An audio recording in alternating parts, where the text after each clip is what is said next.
got us. Okay.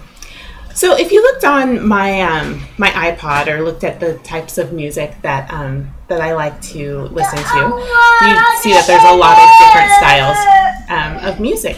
And actually, when people ask me what style of music is my favorite, it's always really hard for me to answer the question because my music preferences tend to stretch across many different genres.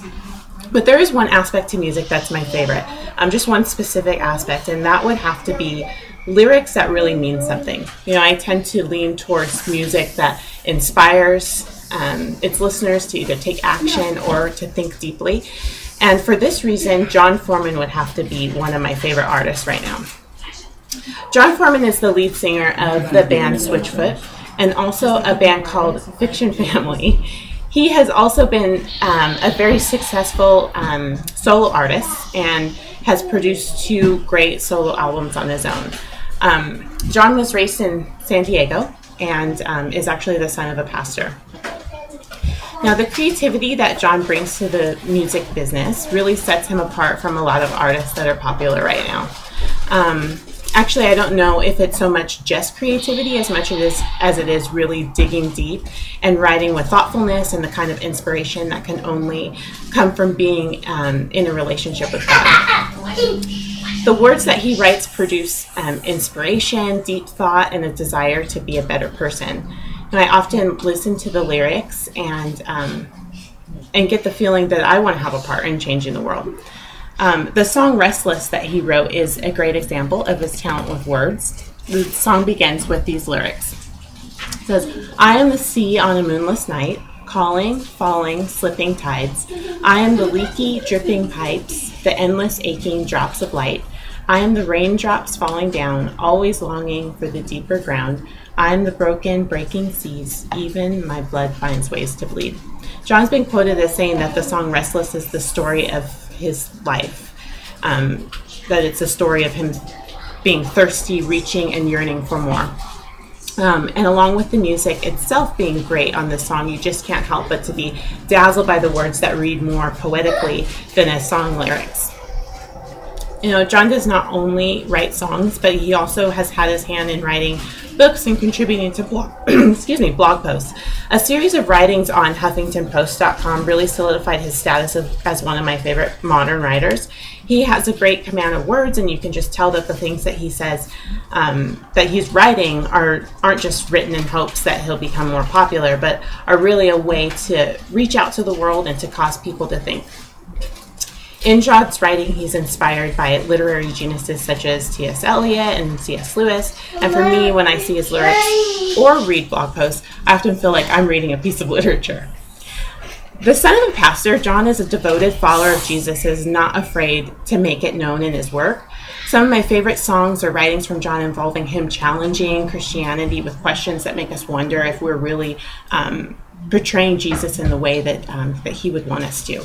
The following statement demonstrates the great questions that he asks.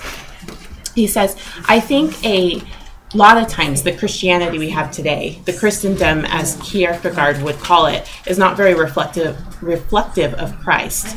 So how do we do that? How do we represent who Christ was?"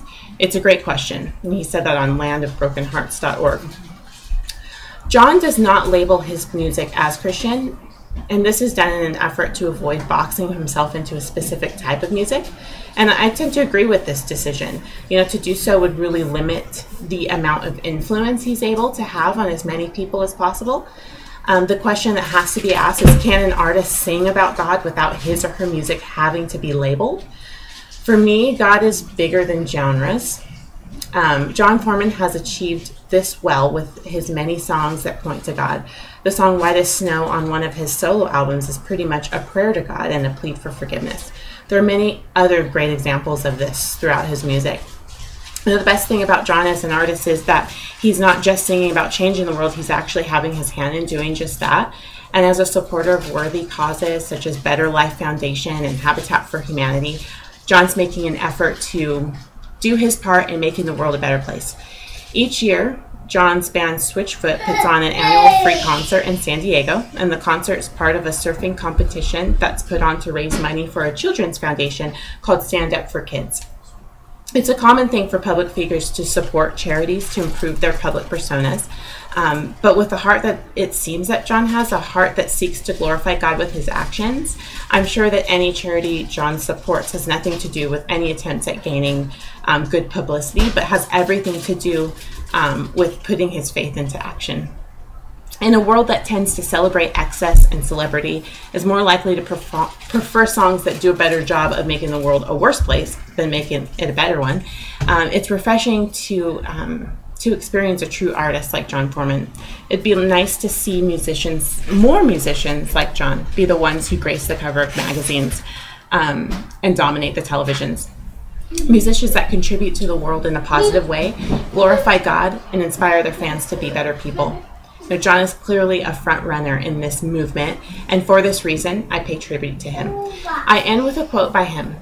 He says, "You walk along the sunset, and you can feel the energy, something intangible in the air. All that motion and no real change. We're all thirsty for it, thirsty for life, true love, meaning, the kingdom of the heavens, for the water that breathes new life inside. I used to think that great art happened without argument, and maybe that's not the case. Maybe the things that are most important in life you have to fight for."